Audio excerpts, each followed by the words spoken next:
На сегодняшний день существует немало методик тестирования системы пуска или питания автомобиля. Однако, практически все они предполагают проверку каждого компонента – аккумуляторной батареи, генератора и стартера по отдельности.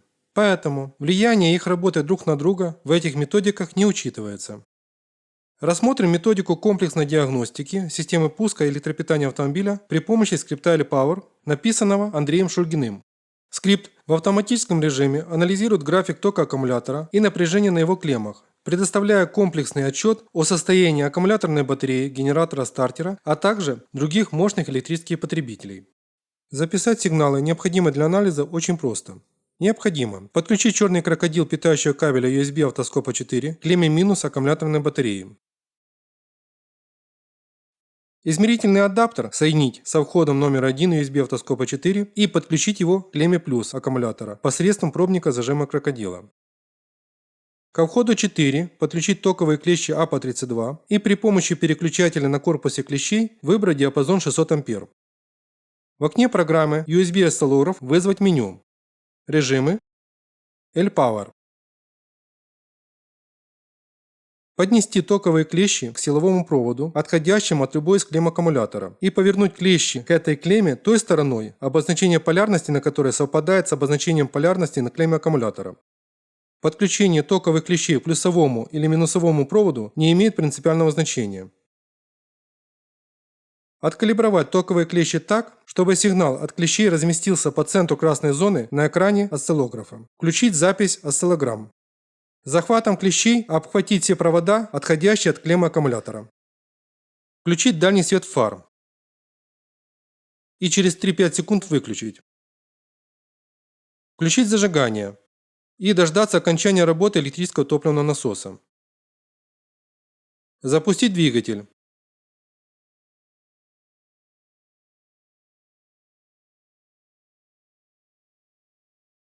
Через 5-10 секунд включить дальний свет фар. И через 3-5 секунд выключить. Заглушить двигатель. Снять токовые клещи и поднести их захват к силовому проводу аккумулятора в позиции близкой к той, в которой проводились измерения. Выключить запись осциллограмм.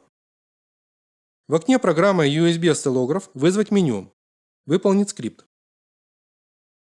Далее потребуется ввести значение пускового тока и стандарт его измерения, указанный на корпусе аккумулятора. В данном случае 356 А по стандарту EAN или SAE.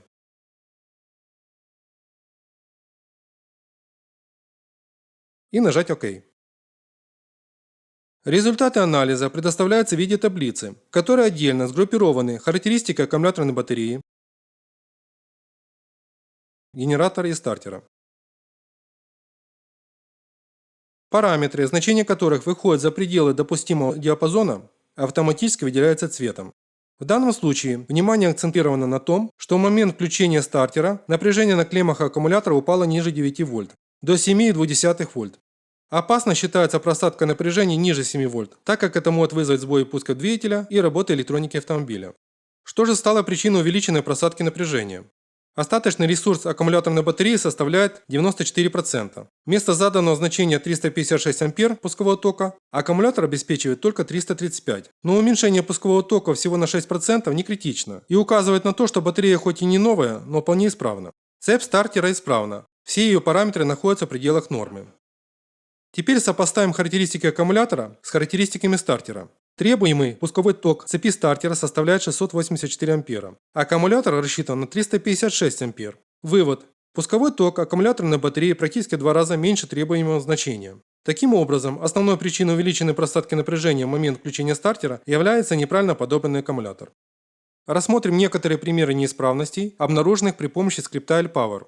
Этот отчет получен на автомобиле с плохим холодным пуском двигателя в зимнее время года. Владелец заменил аккумуляторную батарею, но так как изменение не наступило, обратился на диагностику. В результате выяснилось, что аккумуляторная батарея недостаточно заряжалась из-за низкого выходного напряжения генератора. Проблема была устранена путем замены регулятора напряжения.